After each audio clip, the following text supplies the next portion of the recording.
in matters of salvation, faith, and life. Proclaiming and contending for the Christian faith. Understanding the Bible in its simplest sense.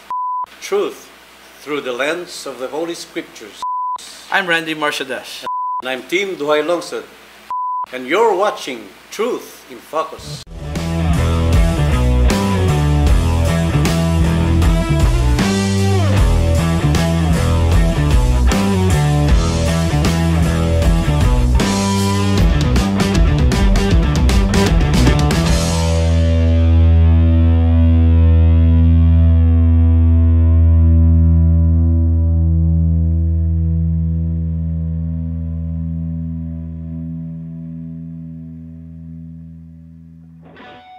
Yung diniscuss mo is the special character of the church. Yes.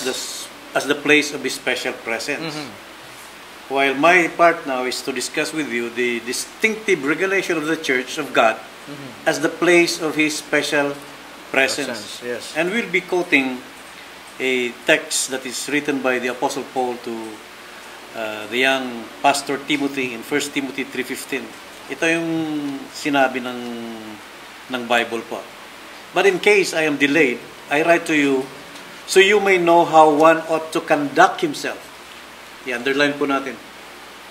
So you may know how one ought to conduct himself in the household of God, which is the household of God.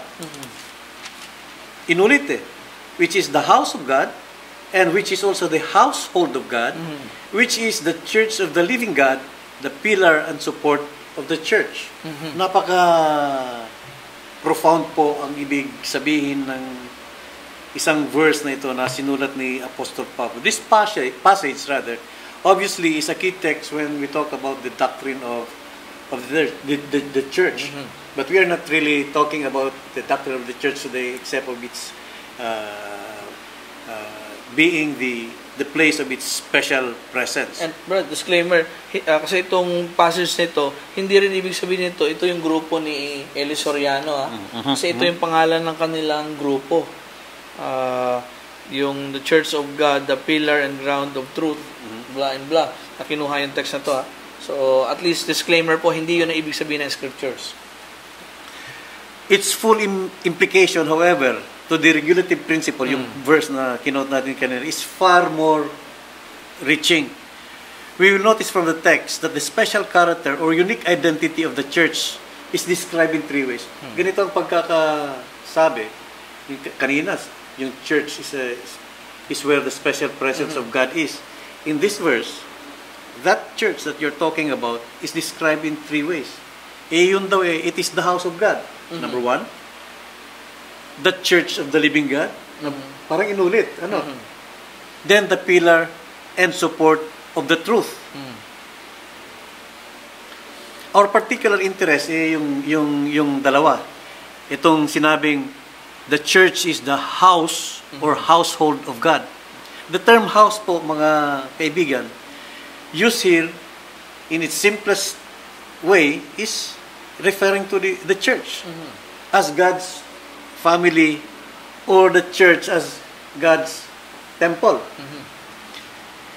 The emphasis being that the special and close relation nung church at saka ang Diyos na the household of, hindi naman kanino lang Bahay niya. Household of God ang sabi So nakikita natin yung very close connection nitong dalawa.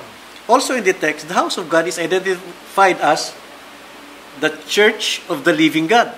Again, the term church refers to the new covenant people of God as an organized, na sinabi mo kanina, and a governed body. That's why when you say governed, pag nagkakaroon ng church discipline, it is always within the context of the gathered assembly, within the church.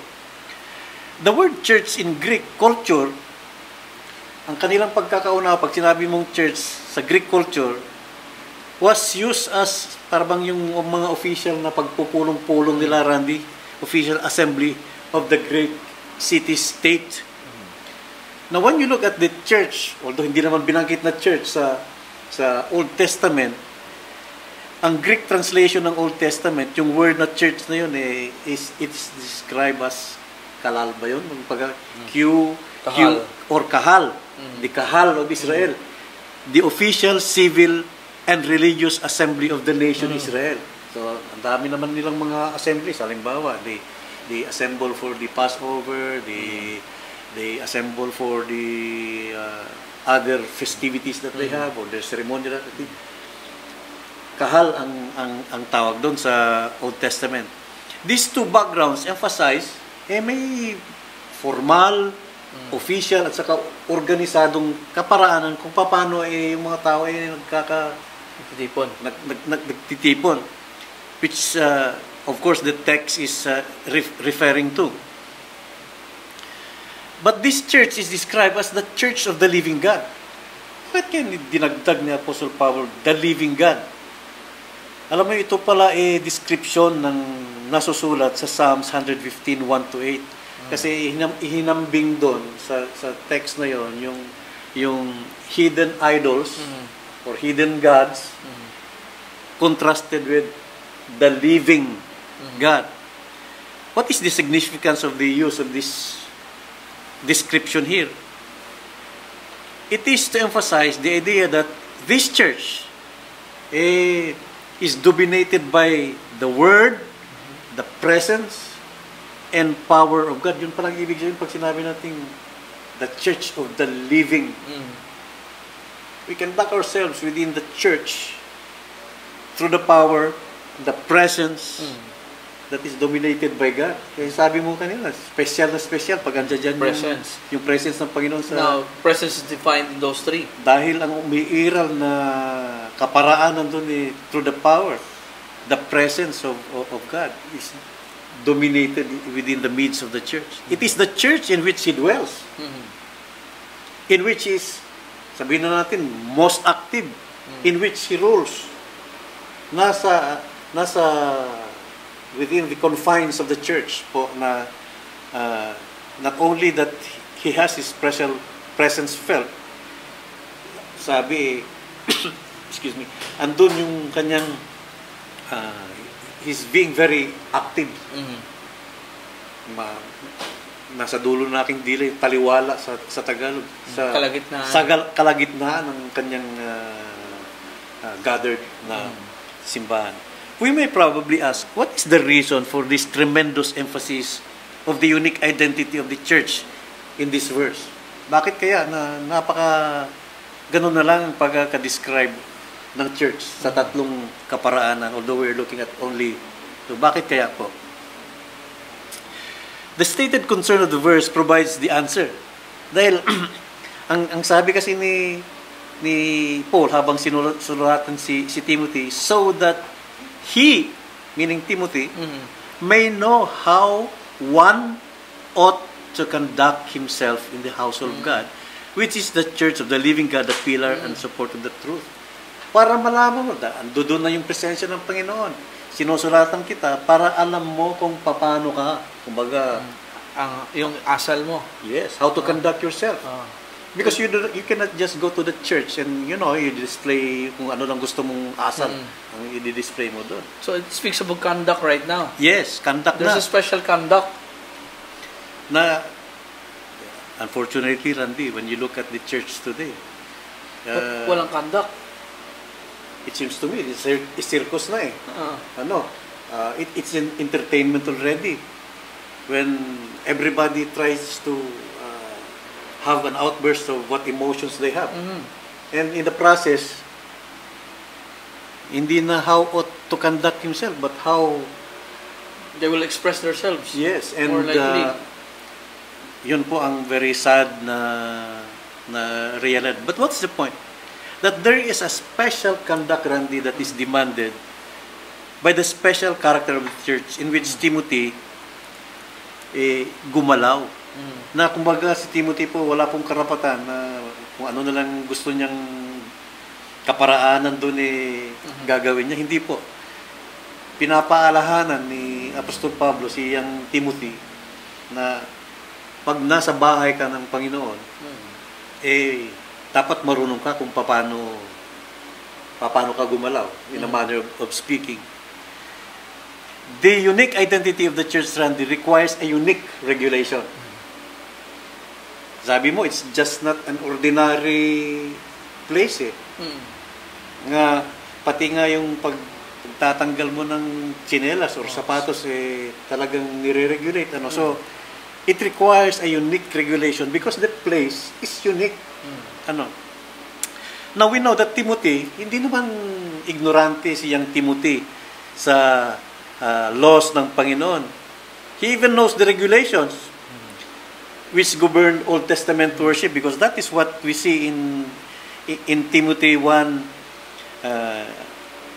or rather 1 Timothy 3:15, not from childhood you have known the sacred writings. So alam na eh kung anong mga reglamento na pinapairal nung lumang tipan. As early as he is 6 years old kasi yan ang sabi rito, context ng Hudyo eh. From childhood, sabi rito eh. Ako naman, I do not split hairs in trying to determine ano ba talagang age. But you know them, when they become 8 years old, talagang they have known already the sacred writings. That is what is revealed to us.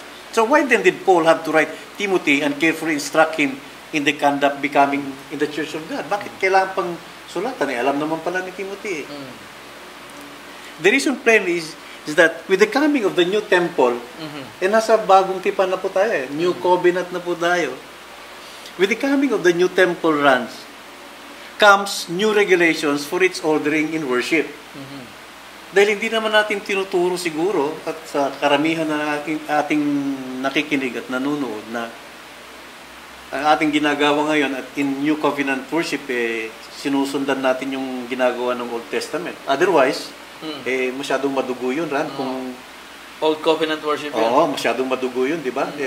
Walang araw ata na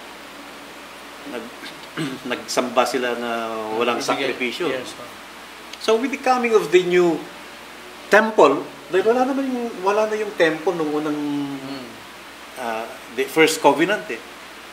When the new temple, which sabi nga ng bagong tipan eh, you are the temple of... Yes, 1 Corinthians chapter 3. Ikaw ang templo na ngayon. And in the gathered church, corporately, yun ang templo. Doon na nanahan ang Panginoon. That's the house of God. And since we are already in the New Testament or the New Covenant, we don't, quote-unquote, we are no longer in the temple of God as of the old. Nandito na tayo. Bago na ang reglamento, Randy. This is the assertion given to us in Hebrews 9:1 when it says, even the first covenant have regulations of divine worship and the earthly sanctuary.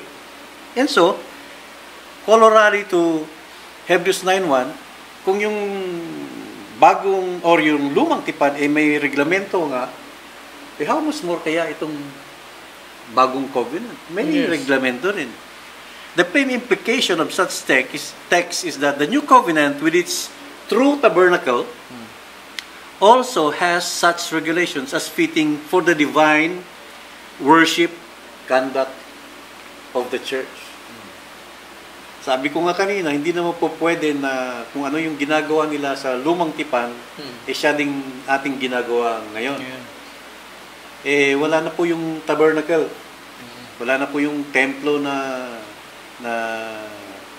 that was built initially by King Solomon or was destroyed, and wala na po yun eh.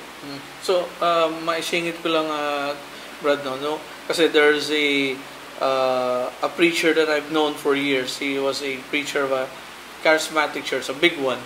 Then it so happened that when he started learning the Hebrew language, all of a sudden he left his church and created the new, and he called it Balik Hebrew. So malaking kamalian pala ito because para bang you're going back to the Old Testament worship. Paurong, oo. Sa New Testament worship tayo ngayon. Kindly continue. Mukhang in its surface alone makikita mo na instead of progress, in our words kanina, paurong. But that's not the case as we see here. When we understand the unique identity of the church as the new tabernacle and temple of God, hindi na mahirap sa ating titignan to see an application to the church.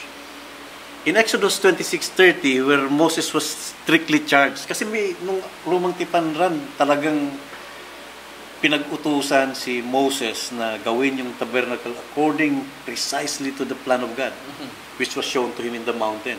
Yun ang sinasabi ng 26:30. The substance of this command is often repeated in the Bible. Inulit-ulit ito na kung ano yung nakita mong plano, siya lang ipapatupad.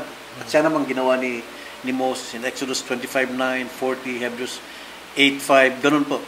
In Exodus 39, ni-record po dito yung careful obedience ni Moses sa detalyadong divine commands na binigay sa kanya kung paano i-construct yung the Lord's house.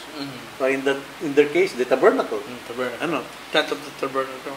So lahat ng, kung kayo po ay engineer, kung kayo po ay mga karpintero, talagang sukat na sukat lahat ng suro kung paano pagkakahurma nito, pagkakagawa nito, sukat na sukat ganun po ang inutos kay Moses. And Detalyado. in Exodus 39 verse 1, all was completed. Sabi, just as the Lord had commanded Moses. Kung paano inutos, siyang tinupad ni Moses. And this is repeated several times in Scripture in verse 5, verse 7, verse 21, 26, 29, 31, 32, 42, and 43 of chapter 39. Dami. Again, we may ask, what is the implication to us of this emphasis of the Old Testament? Brad, sasabihin siguro ng iba, kinukote mo yung yung Old Testament. God specially regulates the construction and worship of His house, mga kapatid. He specially regulates the construction and worship of His house. Nothing short of the precise and complete obedience to those special regulations, which is exemplified in Moses' time, i-required ngayon. Mahirap naman intindihin siguro na napaka-stricto niya nung unang panahon at ngayon sa ating panahon, New Covenant, magiging lax na siya sa kanyang regulation. Wala nang regulation. Hindi naman ata ganun ang tinuturo ng Bible. You realize that God never told Moses precisely how to construct Moses' house, for example. Hindi naman niya tinuruan si Moses na ganito ang pag-regulate mo sa pamilya mo. Those tasks, he left to the discretion of Moses. Because it was Moses' tent. It is Moses' family that is being talked about. Pero dito, since it is the house of God, the pillar and, ano ba yung sinabi kanina? Of truth. Ground of truth. Pillar and ground of truth. Pagmamayari po ito ng ating Panginoon at doon siya nananahan specially, presence niya doon, siguro naman may karapatan siyang sabihin kung paano ikakandak yung kanyang pamamahay. I'll give you an example. If you go to a friend's house, ikaw ba may karapatang baguhin yung mga patakaran sa binisita mong bahay o yung may-ari ng bahay ang magsasabi kung ano ang nararapat sa pamamahay niya?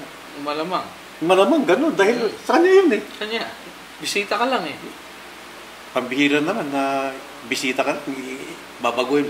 Sasabihin mo ron, pag bisita mo, Brad, mukhang mali ata yung pagkakapastada mo ng mga upuan, ilipat natin dito. Pinagpagura ng kanyang misis yun na arrange yung bahay. Tapos pagdating mo in just a split moment, gusto mong baguhin na lahat. Hindi naman nangyayari ata yun dahil hindi mo nga bahay. Yes. Ganito rin dito. We have seen that there are three things being said about the church. Since he owns it, he has all the right how things are done within the confines of the church. But this is for the very reason, Randy, that God exercises such pervasive control over the tabernacle and its worship. Dahil sa kanya Sa kanya yon. The tabernacle was God's tent. The church functions for the ministry of His people or his family. Thus, he rules its worship with a special and a very detailed set of regulations. Napaka carefully worded po yun.